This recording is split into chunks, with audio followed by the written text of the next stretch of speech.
అంటే మనము ఆల్రెడీ ఇది గ్రో బై అయిపోయింది, లెవెలింగ్ చేసేసినాము, జూట్ బ్యాగ్లో ఆ లెవెల్ ప్రకారము బుక్స్ని అరేంజ్ చేసేసినాము. పిల్లలకి సార్ చెప్పిండ్రు క్లాస్కి ఎట్లా తీసుకెళ్ళాలి, పిల్లల్ని ఎట్లా చదివించాలి. సో అది కూడా పిల్లలు వచ్చేసిండ్రు క్లాస్లోకి చదవడం స్టార్ట్ చేసిండ్రు. So how to read, reading అనేది ఎలా చేపియాలి. ఇందులో ఈ రీడింగ్ చేయించే దాంట్లో గ్రంథాలయ పఠన కార్యక్రమాలు,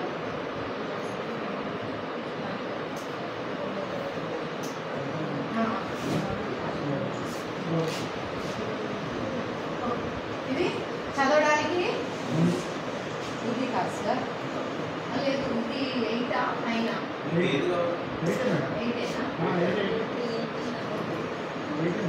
మనము జస్ట్ మన ఎక్స్పెక్టేషన్స్ అవుట్కమ్స్ ఏం తీసుకురావాలి. ఈ అంటే రీడింగ్, పఠనము అంటే రీడింగ్. సో ఈ రీడింగ్లో ఏంటిది, మనం ఆశించిన ఫలితాలు ఏం తీసుకురావాలి, పఠనం అంటే ఏంటో తెలుసుకుంటారు, పఠన వ్యూహాల గురించి తెలుసుకుంటారు. ఇక్కడ మనం చర్చించాల్సిన అంశం ఏంటిది, పఠనం అంటే ఏంటి, what is reading, what is reading అనేది మనం మాట్లాడుకోవాలి. పఠనము మన నిత్య జీవితంలో ఎలా ముడిపడి ఉంది, తర్వాత పఠన వ్యూహాలు అంటే ఏమిటి, అవి ఏవి, మౌఖిక పఠనము, బిగ్గరగా చదవడం అంటే ఏమిటి, ఇవన్నీ విషయాలు మనము ఫర్దర్గా తెలుసుకుంటాం అనమాట. సో మనం దాని గురించి డిస్కస్ చేయాలి. సో ఏంటంటే మనము అన్నీ తెలిసిన వాళ్ళము, వాట్ ఈస్ రీడింగ్ తెలుసు, వాట్ ఈస్ రైటింగ్ తెలుసు. సో ఏంటంటే మన టైము కొంచెం తొందరగా అవ్వడానికి డిస్కషన్ని స్కిప్ చేస్తున్నాను. సో గ్రంథాలయ పఠన కార్యక్రమాల ఆవశ్యకత. ఓకే, సో గ్రంథాలయంలో ఏ కార్యక్రమాలు నిర్వహిస్తారు. సో ఏంటంటే ఇందులో మనకి 4 టైప్స్ ఆఫ్ రీడింగ్స్ ఉంటాయి మేడం. ఇది ఫస్ట్ వచ్చేసి రీడ్,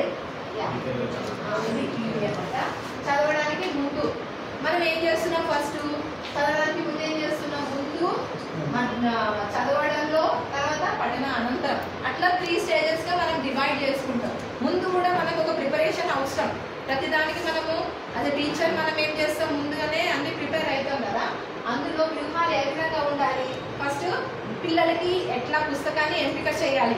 మనకు తెలుసు గ్రో బై లెవెల్లో మనము పుస్తకాలన్నిటిని మనం లెవెల్ ప్రకారం డివైడ్ చేసుకున్నాము. FLN ప్రకారం పిల్లల స్థాయి కూడా మనకి తెలుసు. సో సూటబుల్లీ మనం ఏం చేస్తాము, పుస్తకాన్ని ఎంపిక చేసుకుంటాం అన్నమాట.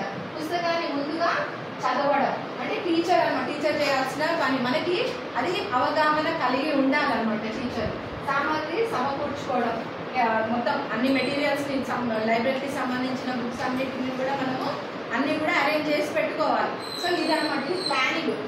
ఓకే, పిల్లలకి లెవెల్ ప్రకారం మనము బుక్స్ ఇస్తున్నాం. So while reading 4 types of readings ఉన్నాయి అన్నమాట. ఇది బిగ్గరగా చదవడం అంటే రీడ్ అలౌడ్.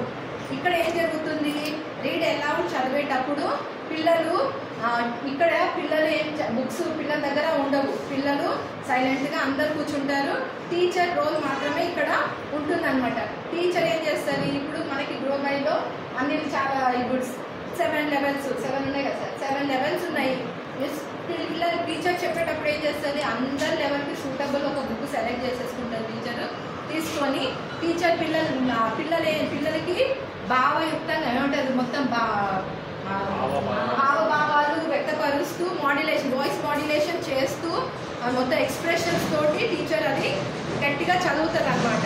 అది చదవడం ద్వారా ఏం జరుగుతుంది, టీచర్ ఆ విధంగా చదవడం ద్వారా మనకి ఏ ఫలితాలని మనం ఆశించవచ్చు, ఇంట్రెస్ట్ వస్తుంది చదవాలని, పిల్లల్లో కాన్సన్ట్రేషన్, ఇంట్రెస్ట్ అంటే కాన్సన్ట్రేషన్ అనుకోవచ్చు, కాన్సన్ట్రేషన్ పెరుగుతుంది. ఓకే, ఇంకా ఆతృత, టీచర్ చెప్పేటప్పుడు కూడా హావభావాలు వ్యక్తపరుస్తుంది కదా, ఆ ఎక్స్ప్రెషన్ పెడుతూ ఉంటే భయపడింది అనుకో, దాని నెక్స్ట్ ఏంటి అని ఏమంటారు, ఆ యాంగ్జైటీ అనేది పిల్లల్లో పెరుగుతూ ఉంటుంది. ఇంకా ఏం జరుగుతుంది పిల్లల్లో, అది టీచర్ చదువుతుంటే ఆ పదాల ఉచ్చారణ, టీచర్ ఒక్కొక్క వర్డ్ అట్టరింగ్ ఎట్లా చేస్తుంది అనేది పిల్లలు గ్రహిస్తారు. సో ఈ పదాన్ని ఈ విధంగా చదవాలి, ఇంగ్లీష్లో తెలుగులో కూడా ఈ పదాన్ని ఈ విధంగా చదవాలి అనేది తెలుస్తూ ఉంటుంది అన్నమాట పిల్లలకి. సెంటెన్స్ ఫార్మేషన్ ఎట్లా అవుతుంది, ఎక్కడ బ్రేక్ ఇస్తుంది, ఫుల్ స్టాప్ ఉన్నప్పుడు ఎట్లా చదవాలి, కామా ఉన్నప్పుడు ఎట్లా చదవాలి, ఒక లైన్లో ఉన్న ఎక్స్ప్రెషన్కి ఆ సెంటెన్స్కి తగ్గట్టు టీచర్ ఏ ఏ విధంగా ఎక్స్ప్రెషన్ పెడుతుంది అని వాళ్ళు ఏం చేస్తారు, దాన్ని రికార్డ్ చేసుకుంటారు. ఇమిటేట్ చేయడానికి వాళ్ళు మొత్తం వాళ్ళు ఏమంటారు, ఈ రీడ్ అండ్ లౌడ్లో పిల్లలు ఆ స్కోప్ వాళ్ళకి దొరుకుతుంది అనమాట. టీచర్ని టోటల్గా అబ్జర్వ్ చేస్తారనమాట రీడ్ అండ్ లౌడ్. ఇలా ఇదేంటిది టీచర్ యాక్టివిటీ. పిల్లలు ఇక్కడ ఏం చేస్తున్నారు, జస్ట్ లిజనింగ్, అబ్జర్వింగ్. ఓకే, ఇది రీడ్ అండ్ లౌడ్. తర్వాత భాగస్వామ్య పఠనం. ఇది ఏం జరుగుతుంది అంటే పిల్లల్ని గ్రూప్స్గా చేసేసి ఒక గ్రూప్లోనే ఉండి టీచర్ ఒకవేళ 2-3 పీపుల్ అంటే పిల్లల్ని తీసుకుంది అనుకోండి, టీచర్ కూడా కూర్చుంటుంది, వాళ్ళతో పాటు కూర్చొని టీచర్ చదువుతూ ఉంటుంది. పిల్లల్ని అక్కడ ఒక 2-3 బుక్లు ఉన్నాయనుకోండి, సేమ్ స్టోరీ ఉన్న 2-3 బుక్లు ఉంటే పిల్లలకి అది డిస్ట్రిబ్యూట్ చేసి టీచర్ ఎక్కడెక్కడైతే చదువుతుందో అక్కడ పిల్లలు పాయింట్అవుట్ చేసుకుంటూ ఆ పదాలని అక్కడ ఏ పదం చదువుతుంది టీచర్ అనేది వాళ్ళు ఫాలో అప్ అవుతూ ఉంటారు అనమాట. సో ఏంటి, టీచర్తో కలిసి చదివేదన్నమాట. ఇది భాగస్వామ్య పఠనం. తర్వాత జతలుగా చదవడం, దిస్ ఇస్ పెయిర్ రీడింగ్. ఇక్కడ ఏం జరుగుతుంది, మనం ఎఫ్ఎల్ఎన్ ప్రకారం పిల్లల స్థాయిని మనం తెలుసు. ఇక్కడ స్లో లెర్నర్స్ ఉంటారు, తర్వాత బాగా చదివే పిల్లలు ఉంటారు. వీళ్ళిద్దరిని కలిపి మనం పేర్ చేస్తాం అనమాట. సో ఏమవుతుంది, పిల్లలు ఒకరికొకరు వాళ్ళు హెల్ప్ చేసుకుంటారు. ఇక్కడ చదవలేని పిల్లలకి చదివే పిల్లలు హెల్ప్ చేస్తారు. ఈ పిల్లలు కొంచెం వాళ్ళు తోటి వాళ్ళు చెప్పినట్లయితే పిల్లలకి బాగా ఏమంటారు, బాగా ఈజీగా వస్తుంది అనమాట. సో ఈ పేర్ రీడింగ్లో వాళ్ళు చదువుతారు అనమాట పిల్లలు. ఓకే, బిగ్గరగా చదవడం, లౌడ్ రీడింగ్, షేర్ రీడింగ్, తర్వాత పేర్ రీడింగ్. ఇదేంటిది, స్వతంత్ర పఠనం అంటే ఇండిపెండెంట్ రీడింగ్. పిల్లలు ఇప్పుడు ఎలాంటి స్థాయికి వస్తారు, టీచర్ చెప్పేటప్పుడు లౌడ్ రీడింగ్లో వాళ్ళకి తెలిసిపోయింది ఎట్లా చదవాలి. తర్వాత షేర్ రీడింగ్లో పిల్లలు టీచర్ హెల్ప్ తోటి టీచర్ చదువుతుంటే వాళ్ళు గ్రహించారు. తర్వాత పేర్ రీడింగ్లో ఒకరికొకరు వాళ్ళు హెల్ప్ చేసుకున్నారు. సో నెక్స్ట్ ఫైనల్లీ వాళ్ళు కేపబుల్ అయిపోతారు అనమాట ఇండిపెండెంట్ రీడింగ్కి. సో ఇండిపెండెంట్ రీడింగ్ చేసేటప్పుడు పిల్లలు ఎవరు వాళ్ళ స్థాయి తగ్గట్టు ఈ సిఎల్ఎంఎస్సి వాళ్ళు డిస్ట్రిబ్యూట్ చేసిన బుక్స్ ఉంటాయి కదా, వాళ్ళు తీసుకొని వాళ్ళు ఏర్పాటు చేసిన ప్లేస్లో వాళ్ళు కూర్చొని వాళ్ళు ఇండివిజువల్గా చదువుతారు అనమాట. ఇది సో టీచర్ రోల్ ఏంటిది, ఇక్కడ టీచర్ అబ్జర్వ్ చేస్తూ ఉంటుంది, అందరినీ కూడా అబ్జర్వ్ చేస్తూ వాళ్ళు ఏ విధంగా చదువుతున్నారు అనేది 1-2 క్వశ్చన్స్ వేసి వాళ్ళకి ఏమైనా హెల్ప్ అవసరమైన దగ్గర టీచర్ హెల్ప్ చేస్తూ ఉంటుంది అనమాట. సో ఇది ఇండిపెండెంట్ రీడింగ్. సో నెక్స్ట్ ఇది పఠన అనంతరం. ఇక్కడ ఏం జరుగుతుంది, ఆఫ్టర్ రీడింగ్ అనమాట. ఇప్పుడు రీడింగ్ అయిపోయింది, తర్వాత పిల్లల్లో మనము యాక్చువల్లీ కావాల్సిన యాక్టివిటీస్ని మనము రేస్ చేయాలి. అందులో ఏం జరుగుతుంది, మౌఖిక చర్చ. పిల్లలు వాళ్ళు డిస్కస్ చేస్తారు. డిస్కస్ చేయడంతో ఆ పదాల గురించి మాట్లాడుకోవడము, సెంటెన్సెస్ గురించి మాట్లాడటము, దాంతో వాళ్ళకి ఇంకా కూడా ఏమంటుంది, వాళ్ళ లాంగ్వేజ్ స్కిల్స్ అనేవి ఇంకా డెవలప్ అవుతూ ఉంటాయి. రాయడంలో నైపుణ్యం కోసం అభ్యాసాలు చేపించవచ్చు. ఇట్లా ఏం చేయాలి, ఇప్పుడు వాళ్ళు సెల్ఫ్గా వాళ్ళు ఏం చదివిండ్రు ఆ స్టోరీని, వాళ్ళు ఎంతవరకు గ్రహించిండ్రు, వాళ్ళ సొంత మాటల్లో దాన్ని రాయమని చెప్పొచ్చు, అదే స్టోరీ రాయమని చెప్పొచ్చు. లేకపోతే వాళ్ళు ఊహించుకొని అదే మాదిరిగా వాళ్ళ క్రియేటివ్గా ఏదైనా ఓన్ స్టోరీని కూడా మనము రాపించవచ్చు అనమాట. యాక్టివిటీస్, మనం యాక్టివిటీస్ చేపిస్తే ఏమవుతుంది, ప్రతి చేపిస్తే ప్రాక్టికల్గా వాళ్ళు చేస్తూ ఉంటారు కాబట్టి ఇంకా లెర్నింగ్ అనేది స్ట్రాంగ్ అవుతుంది అనమాట. సృజనాత్మకంగా రాయడంలో ప్రోత్సహించడం, అది క్రియేటివ్ రైటింగ్ అనమాట. ఇప్పుడు మనకి రీడింగ్ అయిపోయింది, రైటింగ్ చేస్తున్నారు, క్రియేటివ్ రైటింగ్, సెల్ఫ్ రైటింగ్. వాళ్ళంతటా వాళ్ళు కథలని ఊహించి వాళ్ళు సెల్ఫ్గా రాసే విధంగా టీచర్ ప్రోత్సహిస్తారు అనమాట. ఓకే, ఇది చదవడం రీడింగ్ అయిపోగానే జరిగే విషయం అనమాట ఇది. అండ్ సో అది అయిపోయిన తర్వాత ఇది చెక్ ఇన్, CICO అంటే చెక్ ఇన్ అండ్ చెక్అవుట్. ఆ తర్వాత జరిగే ప్రోగ్రామ్, ఫైనల్ ప్రోగ్రామ్ ఇది. ఏంటిది, తర్వాత వాళ్ళు ఇంటికి తీసుకెళ్తారనమాట. దానికి ఈ చెక్ ఇన్ చెక్అవుట్ రిజిస్టర్ ఉంటుంది కదా, అందులో దాన్ని ఈ CLMC వాళ్ళు పిల్లల స్థాయి ప్రకారం వాళ్ళు బుక్స్ 2nd నుంచి 5th క్లాస్ వరకు పిల్లలకి వీళ్ళు ఏం చేస్తారు, వాళ్ళ స్థాయి ప్రకారం ఇంటికి ఇస్తారనమాట బుక్స్. ఓకే సార్, ఏంటి సార్, ఓకే. చర్చిస్తారు, లేకపోతే రాయడం జరుగుతుందంటే ఇక్కడ సమూహాలుగా 1 to 3 ఉంటారు గ్రూప్లో, లేకపోతే 4-5 people కలిసి యాక్టివిటీ చేస్తారు, లేకపోతే ఇండివిజువల్గా కూడా చేపించవచ్చు అనమాట మనని. ఓకే, సో ఇది ఏం జరుగుతుంది, before reading activity, while reading activity, after reading activity, ఈ విధంగా మనము చేపించాలన్నమాట. మౌఖిక పట్టినప్పుడు చెప్పేటప్పుడు ఇదంతా చెప్పేసి ఒక కథను బిగ్గరగా చదివి చర్చిద్దాం, అంటే మోడల్ రీడింగ్ చెప్పవచ్చు. మన వాళ్ళు ఎవరైనా కూడా సార్ రిజిస్టర్స్ ఇంపార్టెంట్. సో ఇది హెల్ప్ చేస్తుంది, సెంటెన్స్ ఫార్మేషన్ కి హెల్ప్ చేస్తుంది. ఏమున్నాయి మనకి సోపానాలు ధారాళంగా చదవడం, చదివింది అర్థం చేసుకోవడం, పదజాల అభివృద్ధి, సెంటెన్సెస్ రాయడం పిక్చర్ అంటే రాయడంలో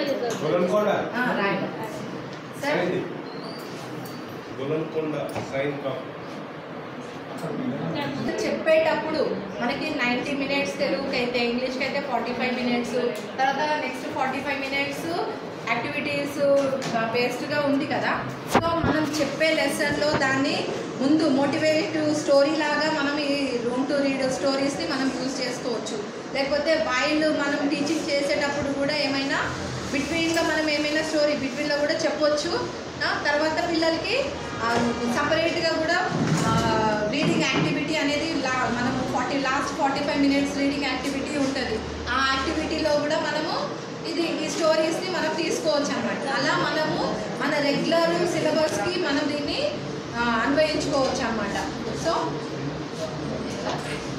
లాస్ట్ 45 minutes ఇంగ్లీష్ వచ్చేసి 45 ఉంటుంది.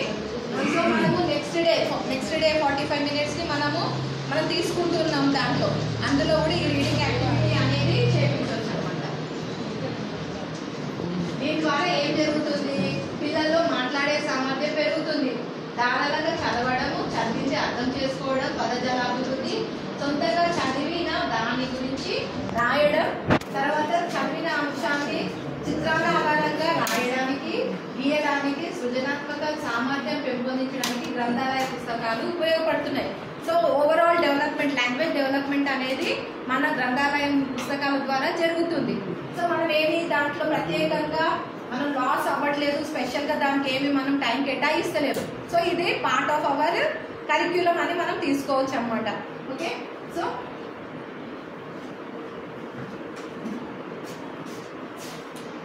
తగిన పుస్తకాలు ఇచ్చి వ్యక్తిగతంగా మాట్లాడించవచ్చు. పిల్లలతో మాట్లాడే స్కిల్స్, స్పీకింగ్ స్కిల్స్ అనేవి మనకి FLNలో ఉన్నాయి. దాంట్లో ఊరికే మనం బొమ్మ స్టోరీ దాంట్లో ఏముంటుంది, ఆల్మోస్ట్ 90% పిక్చర్ ఉంటుంది, 1-2 పదాలు మాత్రమే ఉంటాయి. అది చూసి వాళ్ళు స్టోరీ చెప్పగలుగుతారు.